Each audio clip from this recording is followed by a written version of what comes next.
평안들 하셨습니까? 금년 부처님 오신 달에도 많은 불자들이 함께 기도정진하고, 그리고 어느 해처럼 늘 그렇게 4월 초파일 날은 많은 불자들이 각 절마다 운집되어서 봉축하는 날들이 되었고, 우리도 부처님같이 잘 살 수 있는 계기전환을 마련하고자 하는 시간들이었다고 생각이 됩니다. 오늘은 기해년 4월 보름, 부처님 제세시 때부터 우기철인, 그리고 인도라고 하는 아열대 기후에 덥고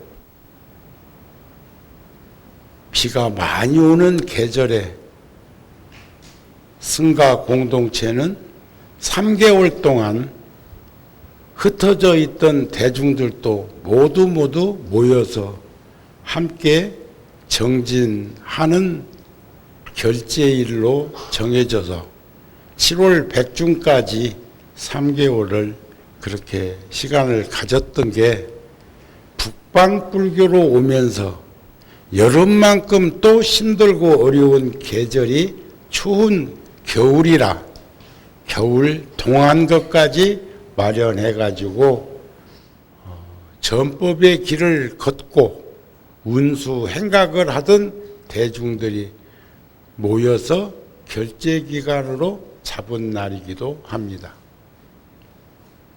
부처님께서는 갑이라고 눈빈이 동사는 외갓집으로 가던 길에서 태어나셨죠. 가시다가. 그리고 29살에 출가해서 6년 동안 많은 고행자와 수행자와 선지식을 찾아다니면서 정진하시고 운수 행각을 해오셨던 곳도 길입니다. 길로 걸어 다니시면서 그리했고, 또 깨달음을 이루시기 전에 머무셨던 전 정각산에서 니련서나 강가로 내려와서 목욕하고 유미죽 한 그릇 얻어 잡수시고, 보리수 나무 밑에서 풀 베든 청년에게서 부드러운 길상초 한 주먹 얻어서 바닥에 깔고, 유미죽을 얻어 잡술 때 함께 공부하던 교진녀 등 5명의 동반자들은 구담 고우타마 실다르타가 타락한 것 아니냐. 그때 그 당시에는 고행자들이 우선이었고, 지금도 고행을 우리 인간의 지각작용으로는 도저히 상상할 수 없는 그런 고행을 하고 있는 이들이 아직도 인도에 있는 걸 보면 그 당시에는 얼마나 힘들고 어려운 환경에 노출되어 있었던가를 보게 되는 거죠.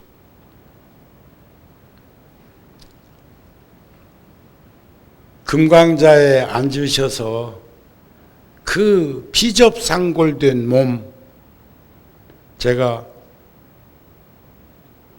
부처님 생애를 말씀할 때마다 떠오르는 대목이 그 전 정각산에서 수자타 소녀로부터 유무이죽을 한 그릇 얻어 잡수시기 직전을 부처님이 훗날 수료한 대목이 그런 내용 아닙니까?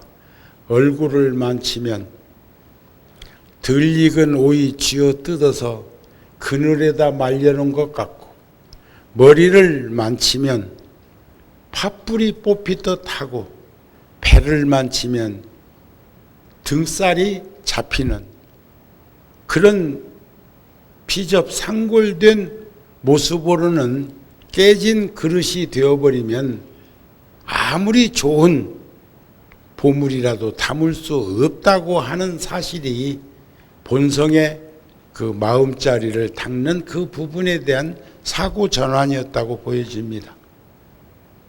그리고 깨달음을 이루시고 45년 동안 길로 다니시면서 수많은 이들을 만나서 전법 활동을 하셨던 것이 최초에는 깨달음의 경계인 화엄 세계를 설하시고 알아듣지 못하는 대중들에게 근기설법 하셨던 것이 성문소승에게는 사제법을, 연각중승에게는 12연기를, 보살 대승에게는 육바람일도 실천을, 그리고 일불승의 경계인 사성제 8정도로 갈무리치는 가르침을 45년 동안 설하셨고, 그 가르침을 제자들을 통해서 전법 활동을 하도록 여러 곳에서 선언하시고 말씀하신 내용 중에 하나가, 자, 길을 떠나자.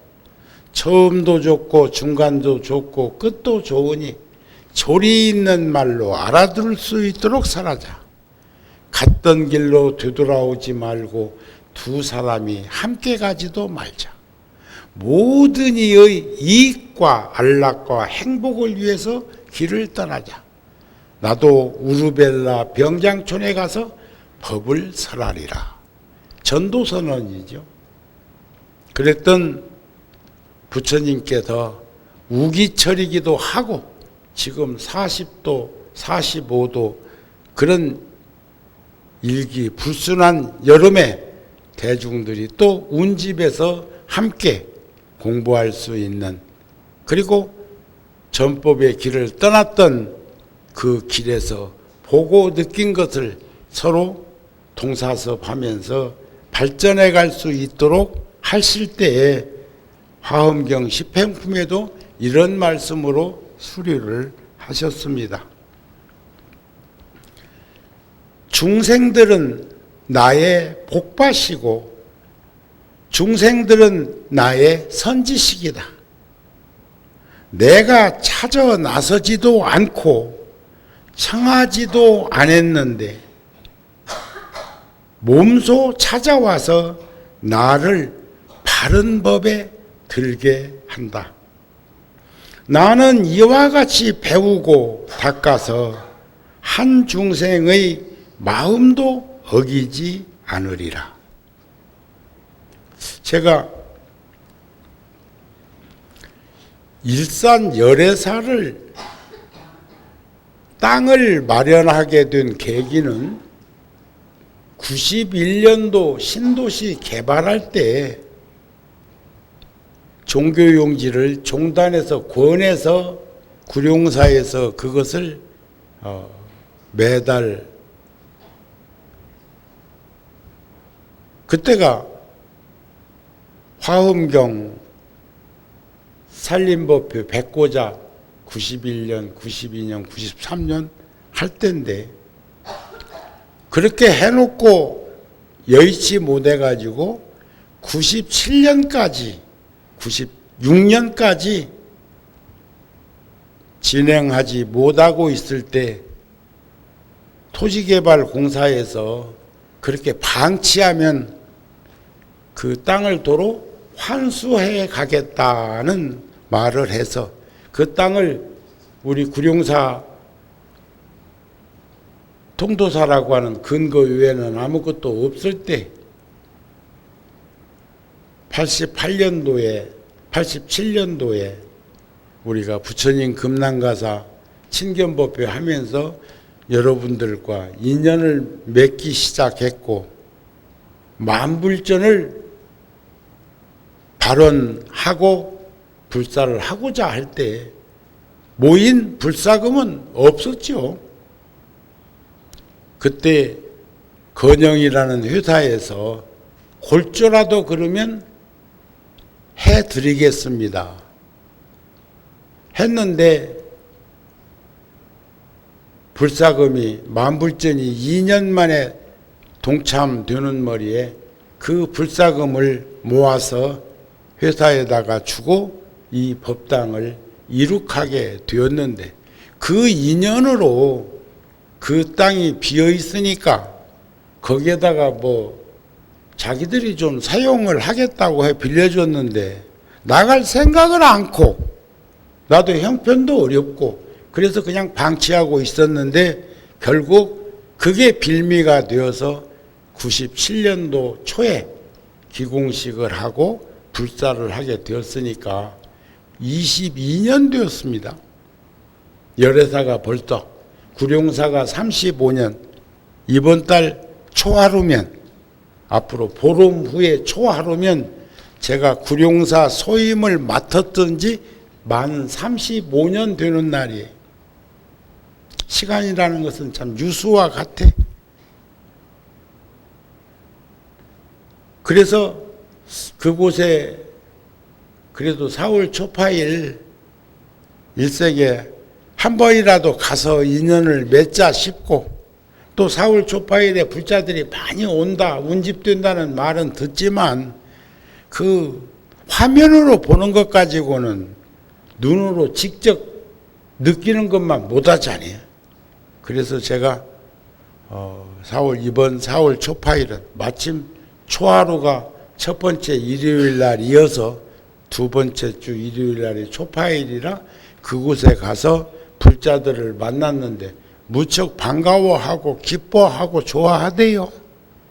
나도 좋아하는 이들이 있더라고요. 그런데 가만히 따져봤어. 내가 열애사 4월 초파일은 22년 만에 처음 갔지만 구룡사에서는 어쨌나 물론 모든 저 일정은 구룡사 중심으로 이루어져 있습니다. 그런데도 구룡사도 이번 열애사 간 것까지 들여다보니까 11년 동안 법요식에는 참석 못했다. 통도사에서 주지소임 본 지가 벌써 12년 전이에요. 그러니까 통도사에서 5번, 4월 초파일을 통도사에서 5번, 만 4년을 이제 며칠 있으면 주지 임기가 이제 끝나는 거 보면 늘 4월 초파일을 그 다음에 군종교구 국방부에서 4번, 작년에 총무원에서 1번, 금년에 열애사에서 한 것까지 보니까 11번이나 구룡사에서 오전 법요식은 참석을 하지 못해서 그렇지만 구룡사에서는 누구도 스님이 없었다고 입을 삐쩍거리니가 없는 걸 보면 관심 없던지 아니면 대단히 여러분들은 차원이 높던지 아니 계신 곳 없으신 부처님을 우리가 믿고 의지하고 따르는 그 대중들이 정우 스님을 얼마만큼 믿느냐. 어딘가에서 스님은 4월 초파일 하고 있다고 하는 부분에 대한 것을 여러분들은 믿고 있다는 거죠. 그런 거 아닌가요? 그래 놓고도 바로 법당에서 그래서 가자상삼도 가지고 갔어. 열애사에서 입는 가자상삼을 입고 법당에 들어가면 다시 방에 와서 벗고 어찌고 해야 되고 여기 올 적에 두루마기 바람으로 오면은 그러니까 아예 가사만 수했던 거 벗고 장삼은 입은 채로 여기까지 와가지고 그 일정을 여러분들하고 함께 한 것이죠.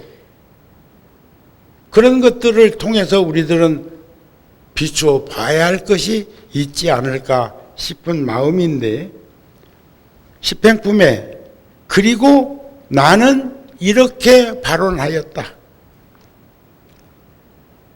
내 보시를 받은 이들은 모두 최상의 깨달음을 얻고 평등한 지혜를 가지며 바른 법을 갖추어 널리 선행을 실천하다가 열반에 들어지이다. 이 열반이라는 것은 죽음을 말하는 거 아니죠. 성인의 도에 오르게 하리라. 성인의 도는 팔정도를 통해서 37조도품으로 이렇게 이루어지는, 그래서 화엄경에서 보면 십신, 십주, 십행, 십회양, 십지, 등각, 묘각, 그리고 안욕다라, 삼약, 삼불이, 무상, 정등, 정각을 이루게 되는 그 자리를 우리는 열반에 든다, 이렇게 말을 하는 거죠. 만약 한 중생이라도 만족하지 않는다면 나는 결코 최상의 깨달음을 이루지 않으리라. 지장보살님이 하셨던 말씀이나 진배 없잖아요. 지장보살님도 지옥에서 지옥 중생들을 구하기 위해서 나는 성부를, 그 중생들을 다 구제한 후 구호한 후에 성불 하리라 한 것과 같아. 제가 이번 4월 초파일에 이런 말씀 저런 말씀 간결하게 드리는 중에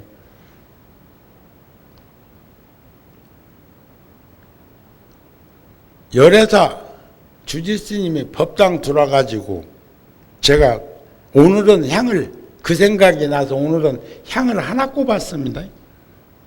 그런데 큰 법회날이나 이런 때는 여러분들이 향 꼽는 것도 여의치 않고 또 이 큰 법당이고 공기 정화가 잘 되는 시스템이 갖춰져 있기 때문에 신구의 삼업, 몸과 말과 뜻으로 이루어지고 있는 게 우리들의 행동이니까 불법성 삼보전에 대표로 향을 올린다 할 적에는 제가 보통 뭐 큰 법회 때 4월 초파일이라든지 요런 때 이제 향을 향로에 3개를 꼽았는데 주지스님 눈에는 그게 누가 욕심 많으니가 꼽은 것으로 보인 것 같아. 그래가지고 소임자한테 왜 향이 저렇게 많이 꼽혀 있느냐? 그래서 내가 내 옆에 앉아 있으니까 내가 이 큰 법당에 향 3개 꼽힌 것 같고 뭐 그러냐? 내가 꼽은 것을 간접적으로 표현을 했어요. 그러니까 어떤 자리에서 어떤 이유에서 어떤 개념으로 보느냐에 따라서 작을 수도 있고 클 수도 있고 많을 수도 있고 적을 수도 있고 이런 것들이 드러나는 현상이 되겠구나 하는 생각이 들어졌고 그 말 끝에 믿음에 대한 믿음, 부처님이 태어나시자마자 사방으로 7걸음씩 28걸음을 걸으면서 오른손으로는 하늘을 가리키고 땅으로는 왼손을 가르치면서 천상천하에 하늘 위 하늘 아래 우리 모두 존귀하도다. 욕계 새끼 무새끼가 다 고통과 괴로움에 허덕이고 있으니 내가 그들을 편안하게 하리라 하는 말씀을 일성을 했다고 하는 말에 대해서 여러분들은 믿으십니까? 하고 내가 물어봤어요. 믿는데요. 믿는데요. 그러면 어떤 세상이 제일 좋은 세상이라고 느껴집니까? 하니까 욕개는 밥을 먹으면 배가 부르고 새끼는 냄새를 맡으면 배가 부르고 무새끼는 생각만 해도 배부르다고 하니까 생각만 해도 배부른 세상이 계산적으로 낫겠다 이렇게 생각이 되는 사람들이 많이 있는 듯 싶어서 각각 손들어 보라고 했어. 그랬더니 제일 많이 손을 들은 게 10명 중에 1명은 손 들었다고 보여지는 그 대중들이 생각만 해도 배부른 세상이 좋겠다 요런 것 같아. 그래서 내가 우스갯소리로 이제 그 사람은 다 곧 이내 월화의 공동묘지에 묻히겠다 그랬어. 왜냐하면 생각으로 다 이루어지니까 아도 낳고 뭐 생각으로 안 되는 게 없으니까 하다가 심심하고 지루하면 죽는 것도 생각 안 해보겠냐. 잊어버리지 않게 하려고 그렇게 한번 해봤어. 그러다 보니까 또 생각나는 게 있어서 아이고 그런데 어떻게 이웃 동네 저기 이웃 종교에서는 심지어 막 돈에다가도 막 푹푹 찍어가지고 써놓은 글이 있던데 그게 믿으면 천당 그러면 한국 훈민정음으로 표기하려면 안 믿으면 지옥 이렇게 써놓으면 이해가 쉽겠는데 위에는 순수한 한글로 사용하고 밑에는 또 한문으로 썼다 그런 한글인데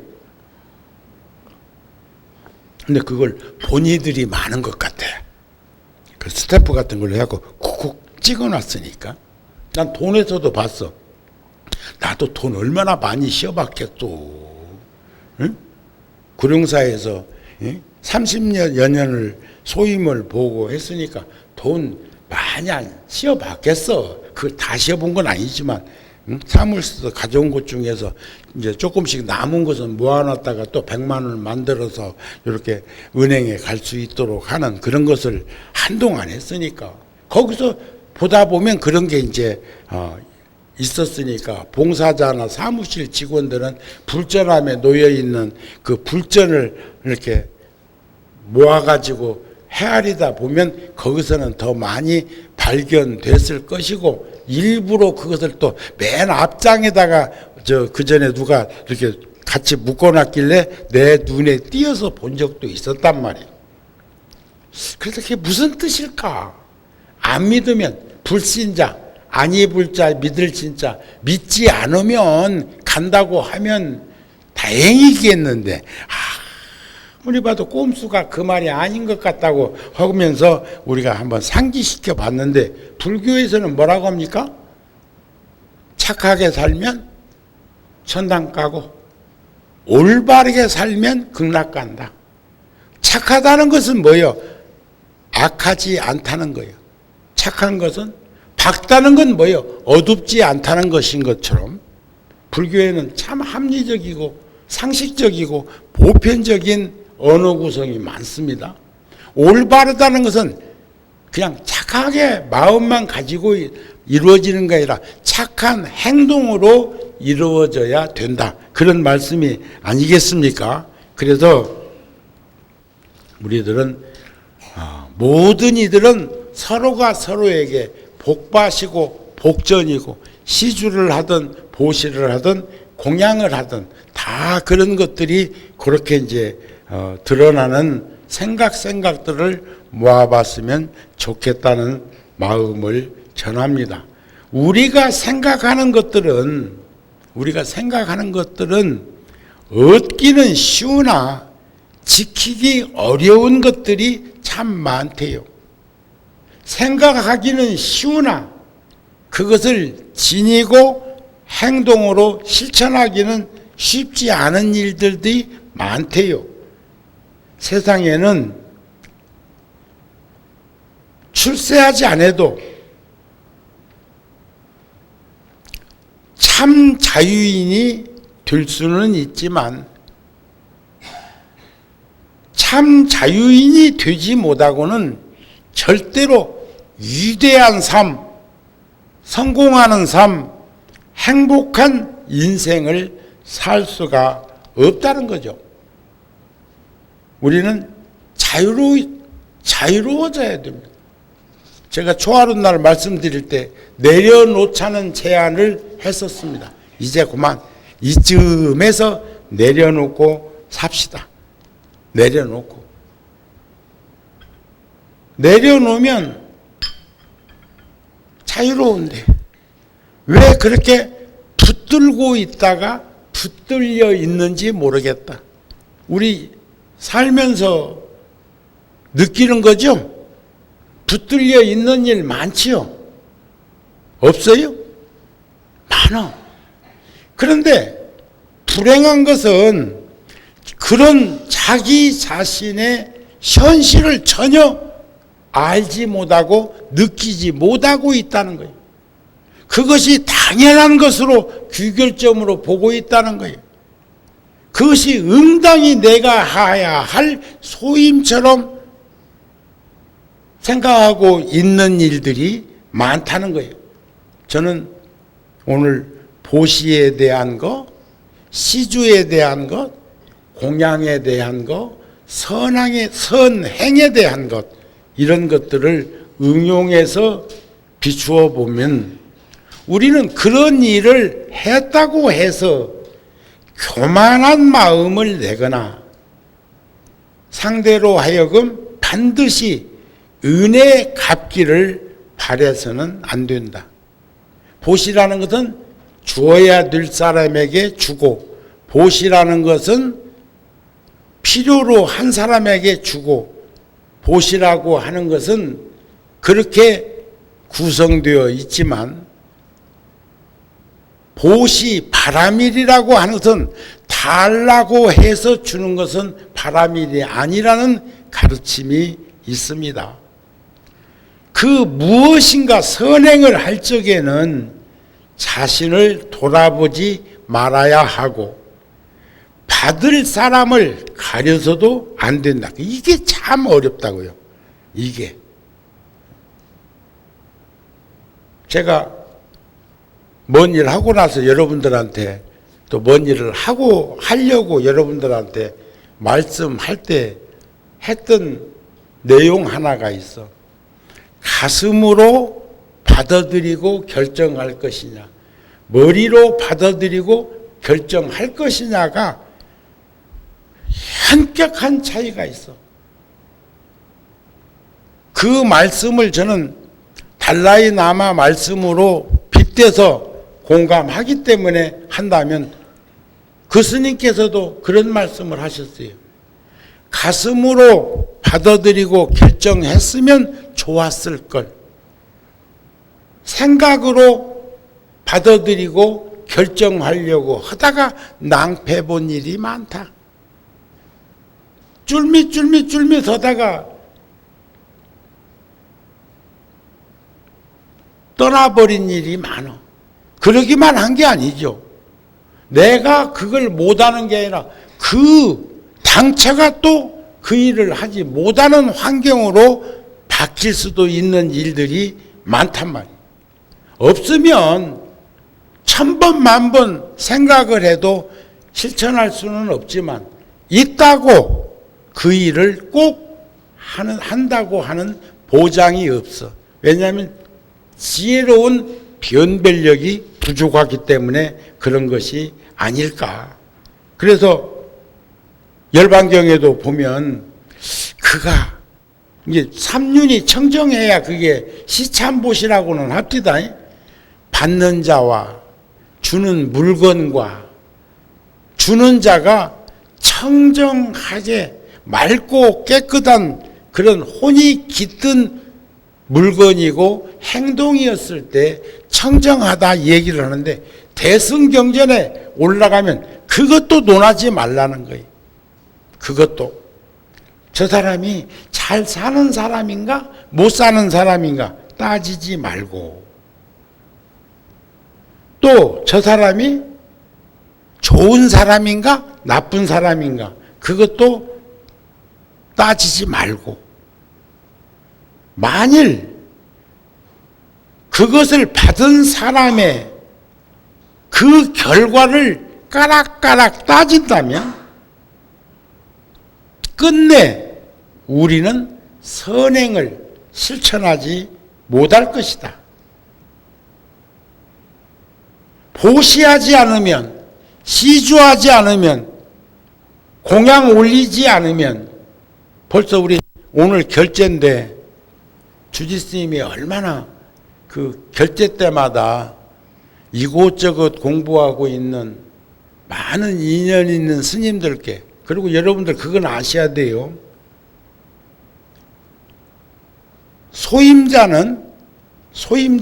우리들 소임자는 그나마 그래도 한 달에 최소한 실비라는 이름으로 생활하는데 작은 보탬이라 될 수 있도록 사중에서 지원을 합니다.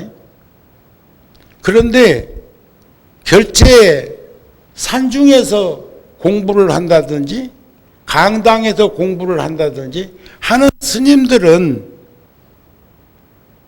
수용비도 제대로 없어. 그런 걸 생각해 보면 지금 종교인들 가운데 가장 수용비가 적게 움직이고 있는 것, 요즘 저 종교인들도 세금 내자고 해가지고 그거 지금 신고하고 있는데 신고할 금액이 안 되니까 포괄적으로 종단에다 보고만 하고 많은 일도 많단 말이에요. 그래서 게시판에 대중공양 하는 거 또 떴더라고. 올라왔어. 그럼 우리가 또 십시일반으로 그렇게 공부하는 스님들에게 공양 올리기 위해서 그런 모듬을 통해 가지고 지금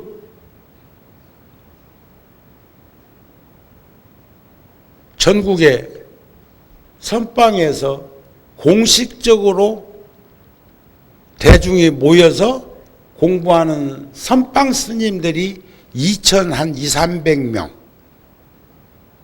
그리고 강원이나 성가대학이나 이런 곳에서 공부하는 스님들, 또는 구룡사처럼 이렇게 대중들이 함께 운집에서 살면서 공부하는 스님들, 조계종만 해도 10,000명이 넘는 스님들이 있으니까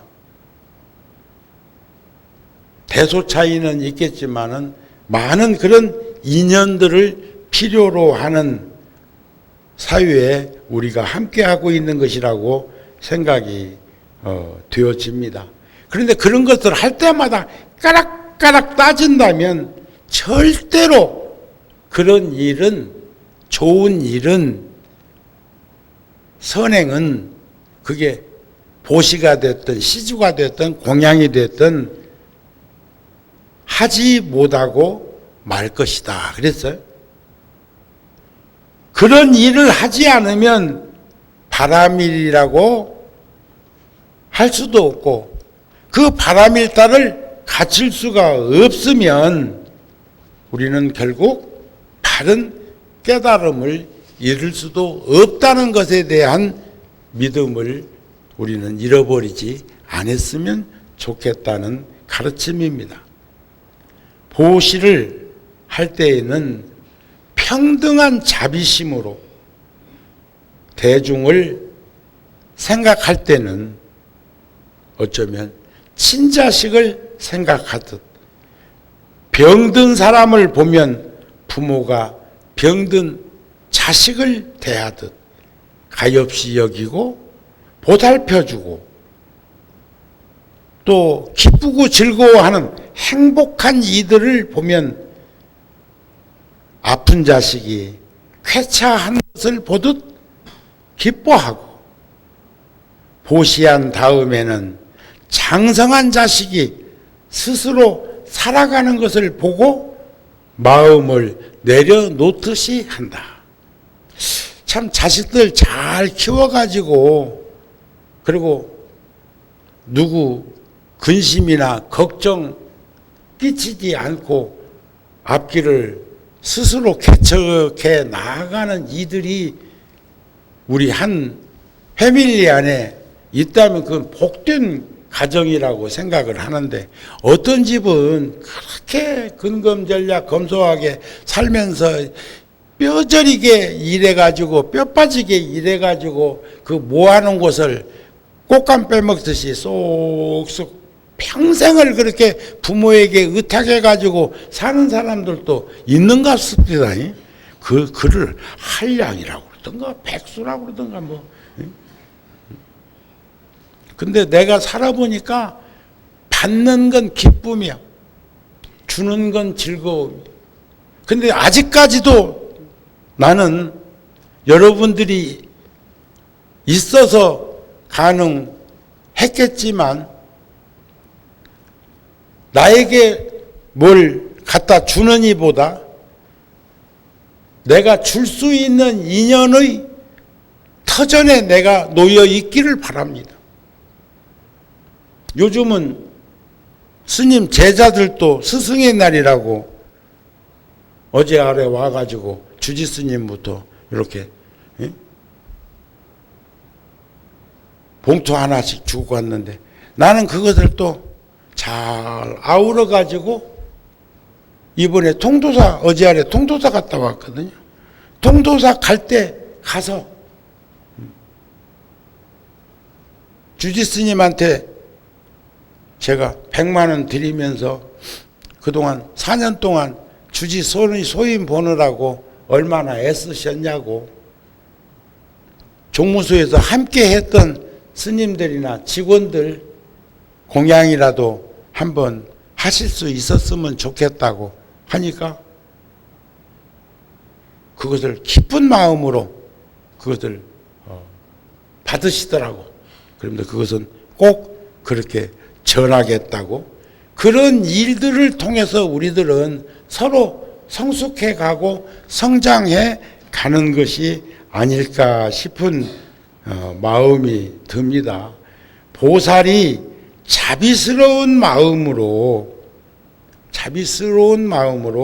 공양할 때에는 다음과 같은 원을 세우자. 어떤 원이냐?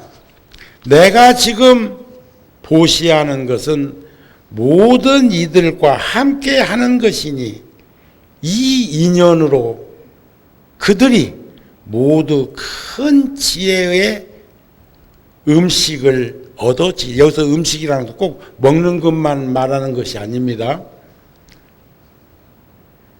그들이 법으로 맛있는 음식을 삼고 애욕의 음식을 찾지 말지어다. 그러니까 물질적인 식도락가는 막 1시간씩 가가지고도 식사하고 오는 집이 있더라고요.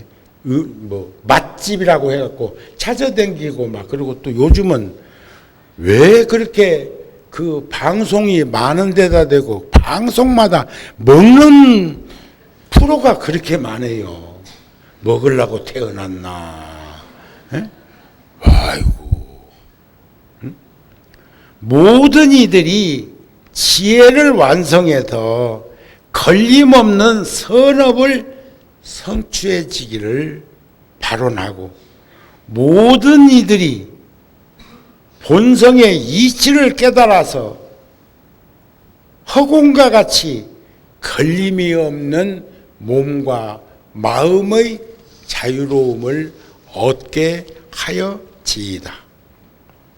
모든 이들이 자비심을 일으켜서 복밭이 되어지이다. 그 복밭을 나만 가질 게 아니라 우리 모두가 서로가 서로의 복밭이 되었으면 한다. 그런 말씀 아니겠습니까?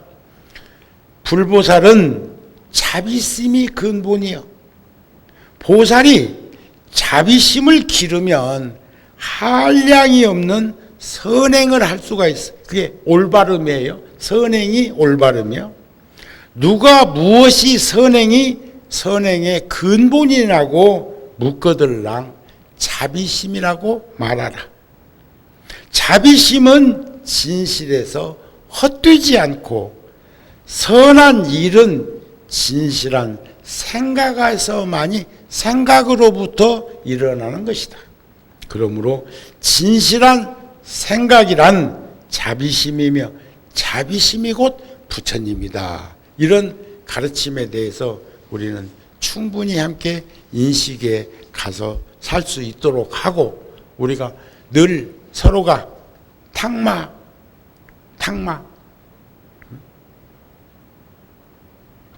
옥불탁이면 불성기요, 인불학이면 불지도야라는 가르침이 있죠. 아무리 좋은 옥 구슬도 끄어야 구슬이라고 하는 것처럼 다듬지 않으면 옥의 가치가 없는 것처럼, 사람도 형상만 사람인 것이 아니라 인불학, 배우지 아니하면, 사람의 도리를 배우고 실천하지 않으면 불지도해라. 이런 가르침을 좀 더 깊이 인식했으면 좋겠고, 그렇게 하기 위해서는 자연의 섭리 속에서 우리 충분히 인식할 수 있는 내용들이 있다고 보여지네요. 제가 발췌해놨던, 인식되고 있고 공감되는 글인데, 한 송이 꽃을 피우기 위해서도, 꽃 한 송이를 피우기 위해서도 화원에서, 농장에서 벌어지고 있는 일들이죠. 먼저 건강한 씨앗이 있어야 해. 우리 고추가 벌써 한길 커서, 토양이 좋아가지고 한길 커서 20 며칠 날인가 거기 꼬치대 이렇게 새우로 가자고, 또 너무 많이 달린 거 있으면 조금 따내서 솎아 주자고. 그리고 절대로 식물도요, 작년에 심었던 고추밭에 금년에 또 고추밭 하면 잘 안 됩니다. 과일도 일반 집에서 과일나무가 금년에 몽땅 감이 열렸는데 그냥 방치하고 눈으로만 보면 내년엔 또 감 안 열려. 그걸 해갈이라고 그러대. 그런데 농장에서는 그걸 알아. 그 과일 나무가 이거 됐다 싶을 만큼 그냥 방치해 두면 내년에 쉬어버리니까, 그놈이 아쉬움을 느낄 만큼 따내는 거예요. 그래가지고 매년 아쉬워서 연년생으로 막 날 수밖에 없도록 만들어 놓는단 말이에요. 그래도 제천에서도 고추 심었던 데다가 배추 심고, 배추 심은 데다가 고추 심고, 감자 심었던 데다가 또 딴 거 심고 계속 회전하면 토양도 안단 말이에요. 그리고 작년에 쏙 빼먹은 것하고 또 이 식물하고 요구되는 것이 다를 수도 있으니까. 그런데 그게 지혜로운 농부의 살림살이라고 그러네요. 그런데 종자 잘못 심어놨다가, 모종 잘못했다가 낭패 보는 일도 있어. 응? 감자씨도 그렇고 고추 모종도 그렇고, 응? 또 어떤 거 잘 골라서 갖다 심어놓으면 결실이 잘 맺어가지고 얼마나 풍성한지 모른단 말이에요. 자, 여기서도 먼저 건강한 씨앗이 있어야 하고, 다음에는 비옥한 토양의 땅이 있어야 하고, 충분한 햇빛과 물이 있어야 하고, 세심한 농부의 보살핌이 더해져서 아름다운 꽃이나 열매가 맺는 것이다. 동의하시죠? 거기에 농부의 수고로움을 통해서 과덕의 열매를 거두어 다시 그 씨앗이 심어지게 되는 것이 불종자가 끊임없이 우리가 수없는 생애를 살아오면서, 마치 서가모니 부처님이 전상에 연등 부처님 밑에 있었던 인욕보살이기도 하지만 도솔천에서는 호명보살로 계시면서, 그런 것처럼 우리도 수없는 다급생을 그렇게 살아오면서 이만큼이라도 갖춰서 산다면 앞으로 갉아먹는 인생이 되어서야 되겠느냐? 좀 더 풍요로운 인생이 될 수 있도록 복과 덕과 지혜를 구족해 갈 수 있도록 노력하는 삶을 살아야 되지 않겠느냐 하는 말씀을 여러분들한테 드리고 싶은 겁니다. 여러분들은 인과를 믿으시죠? 윤회를 부정하지 않으시죠? 전생도 있음을 믿으시죠? 내생이 있을 것도 확신하시죠? 그렇다면 본전치기만 해도 인간 세상에 다시 오기는 올 건데 지금 삶이 행복하거들랑 그냥 본전치기만 해. 근데 지금 전부 다 목말라 있는데 지금 본전치기하고 이렇게 오면 그때는 더 물질의 이기는 만연해 가고 있는데 어떻게 흡족한 인생을 살 수 있겠느냐. 정우 스님처럼 차라리 전생에 어디서 살았을까 생각해 보니까 저 적박한 땅 오지 히말라야 그 산 넘어 어디서 산 것 같고 다음 생에 어디 가서 살면 좋을까 생각을 해 보니까 또 그런 데로 가서 살면 차라리 편할 것 같은 그런 마음을 가지고 살아야 되는데 계속적으로 목마름이 소금 물킨 놈처럼 욕구 욕망 욕심이 가중되면 밑도 끝도 없이 한없이 목마름으로 갈증 해소하지는 못하지 않겠습니까? 그러기 위해서 우리는 더욱더 잘 사는 인생이 되도록 노력하십시다 하는 말씀으로 오늘 결제를 임합니다. 성불하세요.